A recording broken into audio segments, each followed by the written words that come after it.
और स्तुति करते हैं कि हे मां भगवती, मेरी इतनी भक्ति नहीं थी, मेरी इतनी सामर्थ्य नहीं थी, मेरी भक्ति में इतना शक्ति नहीं है कि मुझे आपका साक्षात दर्शन हो पाता। परंतु कहते हैं सत्संग के प्रभाव से क्या नहीं हो सकता।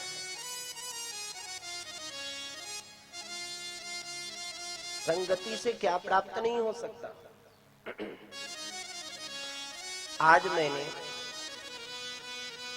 अपनी जामाता सुदर्शन का सानिध्य ग्रहण किया तो आज मुझे आदि शक्ति पराम्बा का दर्शन प्राप्त हो गया।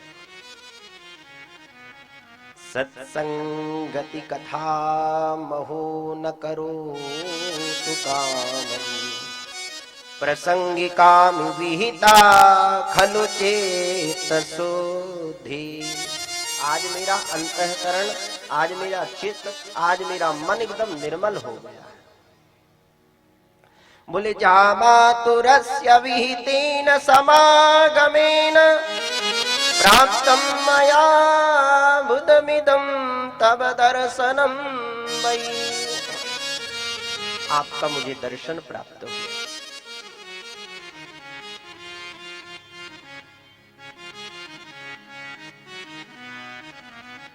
आपने एक तिनके को देखा होगा। एक धूल से मिश्रित तिनका यदि वायु का संग कर ले, हवा का संग कर ले, तो वो आसमान को भी छू लेता है।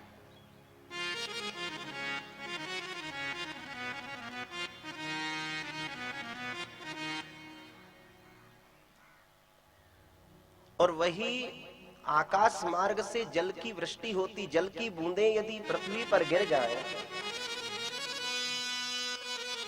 तो धूल मिश्रित, धूल का आश्रय ग्रहण करने से, मिट्टी को संग करने से वही जल की निर्मल बूंदें कीचड़ बन जाती हैं, मलिन हो जाती हैं।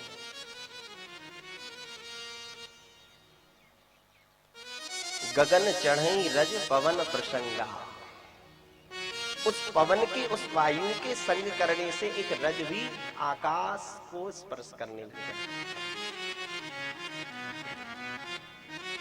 इसी भाव में एक बड़ा अद्भुत कथा मुझे स्मरण आती है कि एक सेठ जी थे। सेठ जी बड़े ही कृपण थे महाराज। धन तो बहुत था इनके पास में, बहुत बड़ा व्यापार था, बहुत बड़ा बिजनेस था, परंतु इनका मन बहुत छोटा था। किसी किसी का होता है। कोई यदि याचक आवे, कोई मांगने के लिए, कोई भिक्षुक आवे तो बाहर से ही भगा देते थे। चलो चलो, हमारे घर में कुछ नहीं है, ना जाने कहां से आ जाते हो, तुम्हारा रोज का ही धंधा है मांगने का।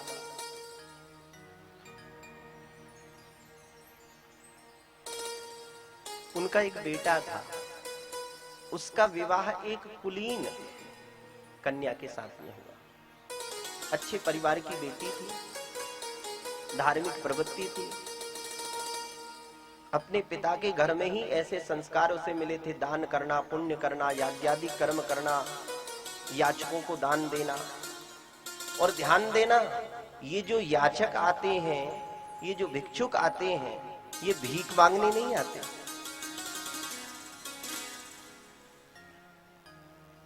प्यार से बोलो जय माता दी। गला बहुत खिंच रहा।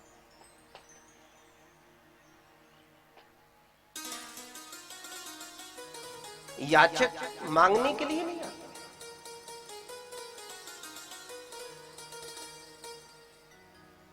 भिक्षुक भीख मांगने नहीं आते। शास्त्र कहते हैं याचका एव याचन्ते बोधयन्ति ग्रहे ग्रहे। ये हमें कुछ सिखाना चाहते हैं। क्या सिखाना चाहते हैं? भिक्षुक कहता है कि सुनो भैया, आपको पता नहीं, मैं भी पूर्व जन्म में बहुत बड़ा सेठ था, बहुत बड़ा व्यापारी था, बहुत धनवान था। प्यारे से बोलो जय माता दी। थोड़ा इको बढ़ाइए, इको करिए। परंतु मैं किसी को एक फूटी कौड़ी भी दान नहीं देता था। कोई मेरे घर में आता था तो 1 रुपया भी मैं दान नहीं करता था। आज उस कर्म के फल से मुझे भिखारी बनना पड़ा। तो जो चाहते हैं हमें धन प्राप्त हो, हम धनवान हो, पहले हम दान करना सीखें। तो वो नववधू आई, ब्याह हुआ बेटे का,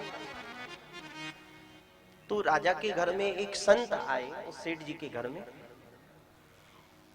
और बाहर से ही संत ने आवाज लगाई, भिक्षाम देही, भिक्षाम देही। उसी समय बहू ने आवाज लगाई कि बाबा यहाँ कोई भिक्षा विक्षा नहीं है, यहाँ तो सब लोग बासा ही खाते हैं, यहाँ कोई ताजा नहीं खाता, यहाँ सब लोग बासी ही खाते हैं। वह संत तो चले गए, परंतु सेठ जी को और सेठानी को अच्छा नहीं लगा कि ये बहू क्या कहती है। हम तो रोज पकवान खाते हैं, रोज मिष्ठान खाते हैं,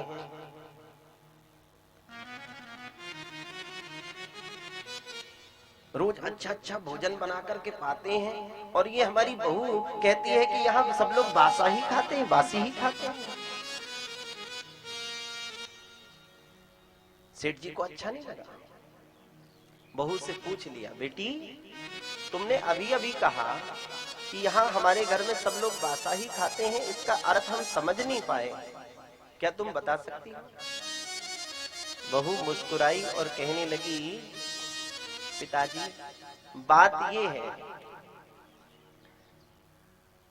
कि आपने पूर्व जन्म में बहुत अच्छा कर्म किया, बहुत श्रेष्ठ कर्म किया, दान किया, पुण्य किया, यज्ञ किया, अनुष्ठान किया, जिस पुण्य के फलस्वरूप आपको धन प्राप्त हुआ, वैभव प्राप्त हुआ, आप इतने बड़े सेठ जी बने, इतना बड़ा आपका व्यापार है, ये आपकी पुरानी कमाई है जिसको आप लोग अभी उपभोग कर रहे हैं, ये पुराना बैलेंस है, इसी को बासा कहते हैं।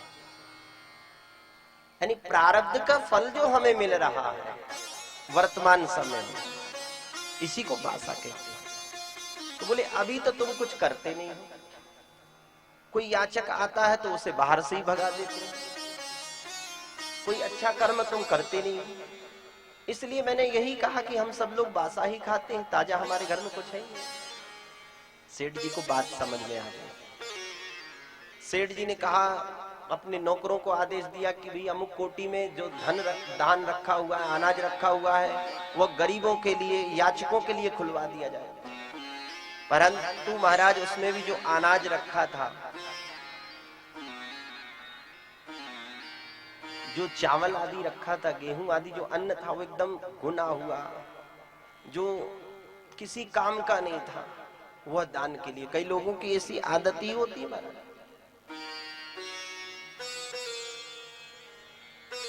दान भी वही वस्तु का करना चाहिए जो वस्तु किसी के उपयोग में आ सके। आजकल हम देखते हैं दान करना है, बोले पूजा के में महाराज जी ने, पंडित जी ने लिखा महाराज वस्त्र दान करना है, तो जाते हैं दुकान में और एकदम महाराज छटा छटाया, सबसे सस्ता हल्का एकदम कपड़ा लेकर के आ जाते हैं और कहते हमने दान किया। अपने लिए यदि बाजार से कुछ फल लाना है तो महाराज अच्छे अच्छे फल, महंगे महंगे फल खरीद के लाएंगे।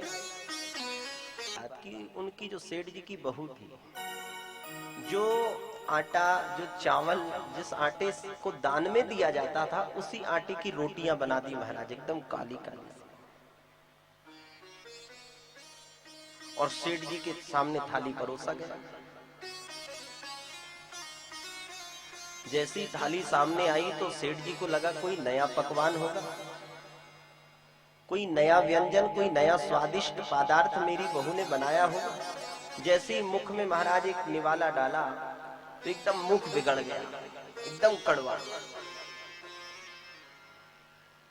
कहने लगे बहू आज ये क्या बनाया तू? बोले एकदम स्वाद ही नहीं। पिताजी जो आप जो लोगों को दान देते हो ना, जो गरीबों को याचकों को जो अनाज देते हो, जो आटा देते हो, उसी आटे की मैंने रोटी बना दी। क्यों? मैंने सोचा कि जो हम सब लोग दान करते हैं, जो देते हैं, जो इस लोक में हम जो कुछ देते हैं वही हमें परलोक में मिलता है। तो मैंने सोचा कि अभी से क्यों ना पिताजी को आदत डल जाए, अभ्यास हो जाए, क्योंकि यहाँ जो देंगे वहीं ऊपर भी परलोक में भी वही मिलेगा, इसलिए मैंने ऐसा किया। तब सेठ जी को विश्वास हो गया, सेठ जी को समझ में आ गया। उस दिन से महाराज सेठ जी धर्म कर्म करने लगे, याचकों को, गरीबों को, विप्रों को, ब्राह्मणों को दान करने लगे। तो कहने का मेरा अभिप्राय ये है कि एक बहू, एक नववधू की संगति से, सत्संग के प्रभाव से उस सेठ जी की वृत्ति, प्रवृत्ति, मन की दिशा चेंज हो गई, बदल गई। इसी प्रकार आज सुभाऊ महाराज कहते हैं कि आज सत्संग के प्रभाव से मैंने साक्षात मां भगवती का दर्शन कर लिया। मां जगदम्बा गंभीर वचनों से कहती है कि राजन, एवं स्तुता तदा देवी प्रसन्न वदना शिवा, उवाच तं नृपं देवी वरं वरय सुव्रत। प्रसन्न चित्त होकर के मां भगवती कहती, राजन मैं तुमसे प्रसन्न हूं,